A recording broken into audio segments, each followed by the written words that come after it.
Imaginez que vendredi, j'ai un vêtement qui est complètement mouillé. Le cas le plus classique, c'est un vêtement qui sort de la machine à laver. Ou alors un vêtement qui était complètement mouillé par la pluie. Ou alors un maillot de bain. J'ai dans mon jardin, j'ai une piscine. J'ai fait un peu de natation vendredi, un peu avant Shabbat. Mon maillot de bain est complètement mouillé. J'aimerais prendre mon maillot de bain, le mettre sur l'étendoir, en espérant qu'il y aura un peu de soleil, en me disant, ben voilà, Shabbat, j'aimerais bien le remettre, pourquoi pas rentrer dans la piscine, ou peu importe quoi. Est-ce que j'ai le droit donc de l'étendre vendredi? Ben, je n'ai pas de problème, ce n'est pas encore Shabbat. Tant que ce n'est pas Shabbat, je fais ce que je veux, ce n'est pas encore Shabbat. Maintenant, est-ce que j'aurai le droit, pendant Shabbat, de prendre ce vêtement et de le retirer de l'étendoir? Soit pour m'en servir, soit pour, je ne sais pas exactement quoi. Est-ce que j'aurai le droit ou pas? Alors, si pendant Shabbat, au moment où je veux le retirer, il est encore complètement mouillé, dites-moi s'il vous plaît la réponse. C'est sûr que non, pourquoi? On a dit, un vêtement complètement mouillé Shabbat, tu n'as pas le droit de le déplacer.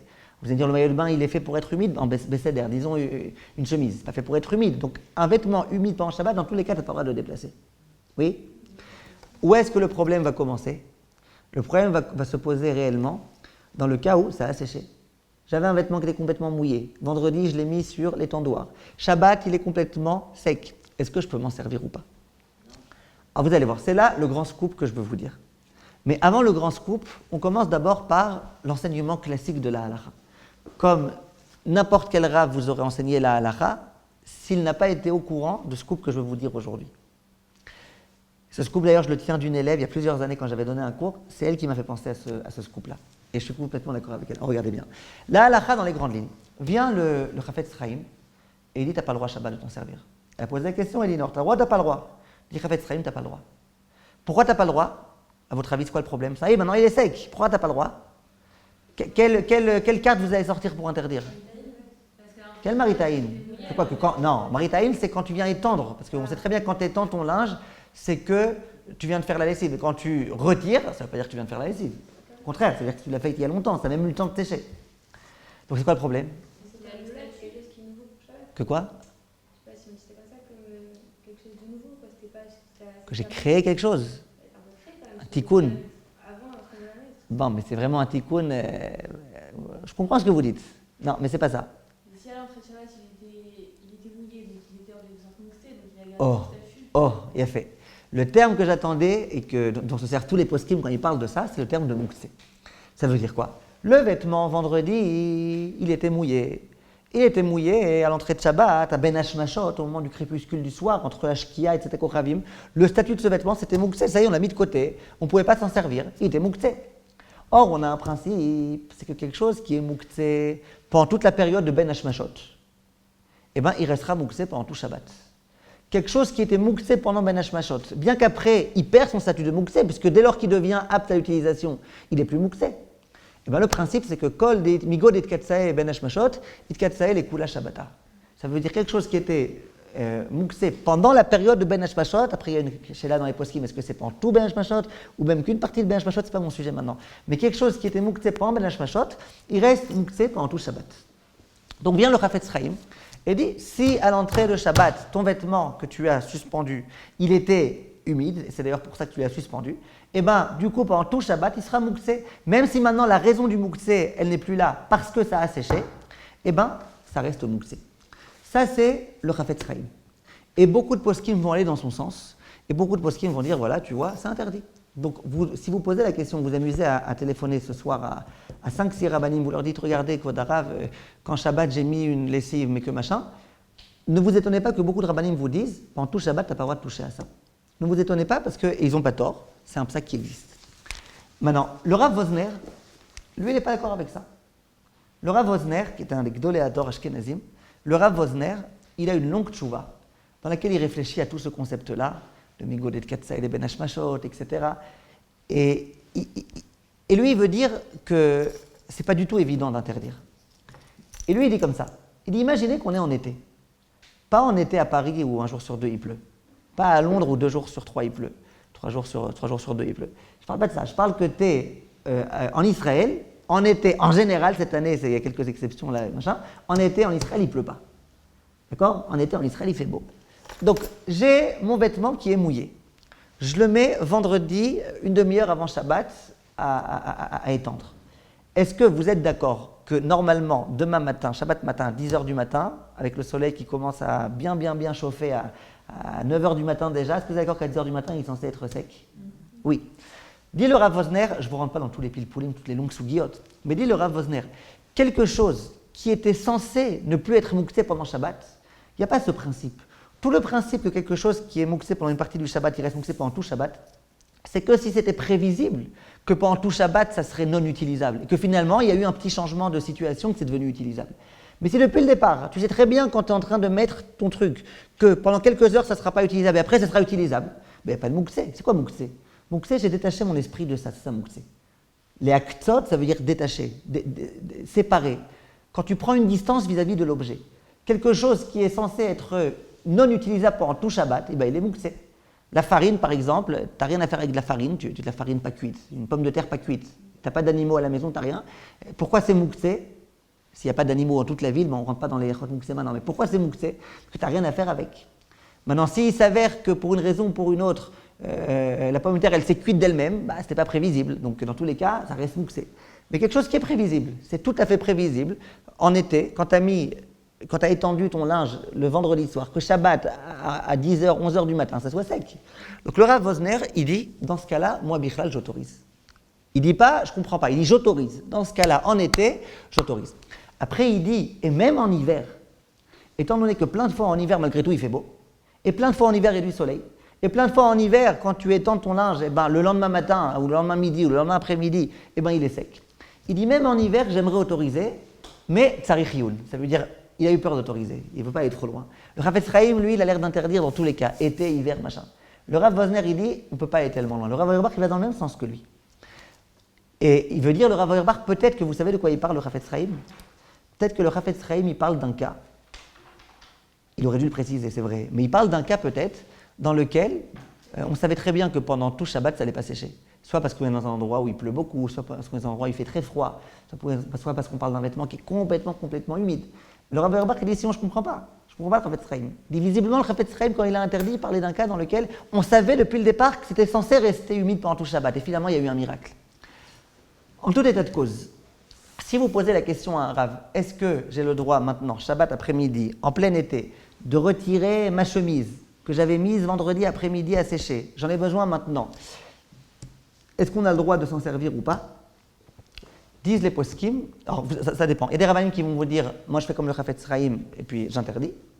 Il y a beaucoup de poskim d'aujourd'hui qui vous diront, le Rav Wosner c'est un très grand rav, il a autorisé, Rav Auerbach il va dans le même sens, on autorise. D'accord? Ça c'est le résumé. Maintenant, si j'ai beaucoup besoin de cette chemise, j'ai pas d'autre chemise, j'ai beaucoup besoin, on autorisera ou on n'autorisera pas? Hein? Sur quoi on va s'autoriser? Ouais, non, pas que s'autoriser sur Rav Wosner. Est-ce que d'après le Chafetz Chaim, on aura le droit? Oui, bah oui. Pourquoi?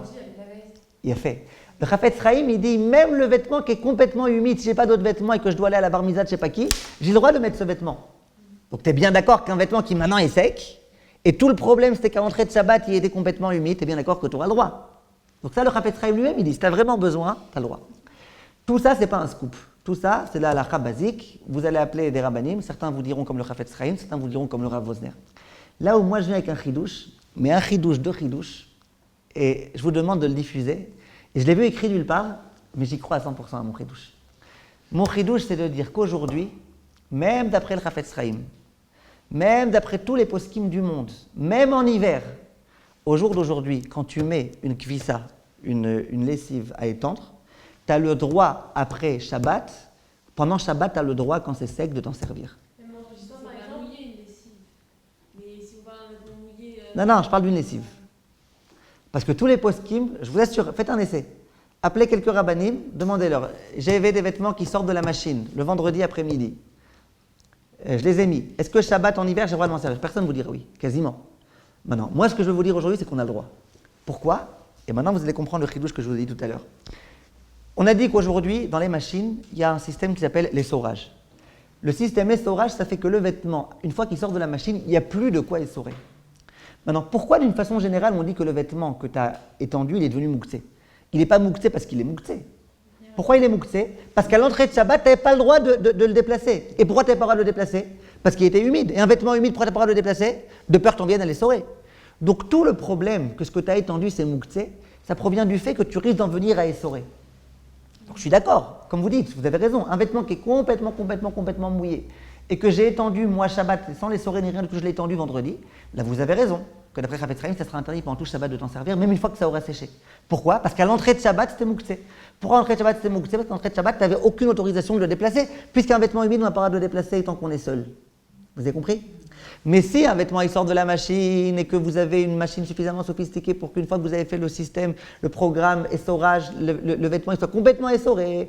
Donc même pendant Shabbat, quand il est humide, tu as le droit de le déplacer. Même vendredi, tu as le droit de le déplacer. Donc pourquoi tu veux qu'il soit Moukhtse? À aucun moment il était Moukhtse. Donc si à aucun moment il était Moukhtse, bien sûr que Shabbat, une fois qu'il est sec, tu as le droit de le retirer, même avant que ça sec, tu as le droit de le retirer. C'est un grand chidouch. Ça, c'est une élève qui me l'a dit. Une fois quand j'enseignais cette halachot là, donc j'en suis arrivé, donc au début j'ai enseigné l'histoire de machin, du système essorage. Après quand je leur ai parlé des choses qui sortent de la machine, est-ce qu'on a le droit ou pas? Je leur ai amené le Rav Wosner, je leur ai amené machin, ils disent mais je comprends pas, après ce que vous avez dit, Bichal, il n'y a pas de problème. Après ce que vous avez dit qu'avec le système essorage, il n'y a pas de problème de déplacer un vêtement mouillé, il devrait ne pas y avoir de problème. J'ai bien réfléchi, je lui ai dit ouais, vous avez raison. Et du coup je suis arrivé à cette halakha-là, à ce chidouche-là, qu'aujourd'hui si vous avez une machine dans laquelle il y a ce programme-là, et que vous voyez que le programme il marche bien, que vous essayez après d'essorer qu'il n'y a pas de problème, vous aurez le droit. Vous comprenez maintenant pourquoi je vous ai dit que même d'après le Chafetz Chaim, même si c'est complètement mouillé, on a le droit, quand on a vraiment besoin. Pourquoi? Pourquoi Béhémet c'est devenu Moukhtse vendredi après-midi? Parce qu'en général, un tel vêtement, on n'a pas le droit de le déplacer. Donc, à l'entrée de Shabbat, c'était Moukhtse. Mais le Chafetz Chaim lui-même, il me dit que pendant Shabbat, j'ai le droit de le déplacer si j'ai que ce vêtement-là. Donc, il n'est jamais devenu Moukhtse. Donc, s'il n'est jamais devenu Moukhtse, maintenant qu'il a séché, ou même s'il n'a pas séché, si vraiment j'en ai besoin, je peux le reprendre. Vous comprenez la logique? C'est clair? Donc, ça, c'est le scoop d'aujourd'hui. Oui.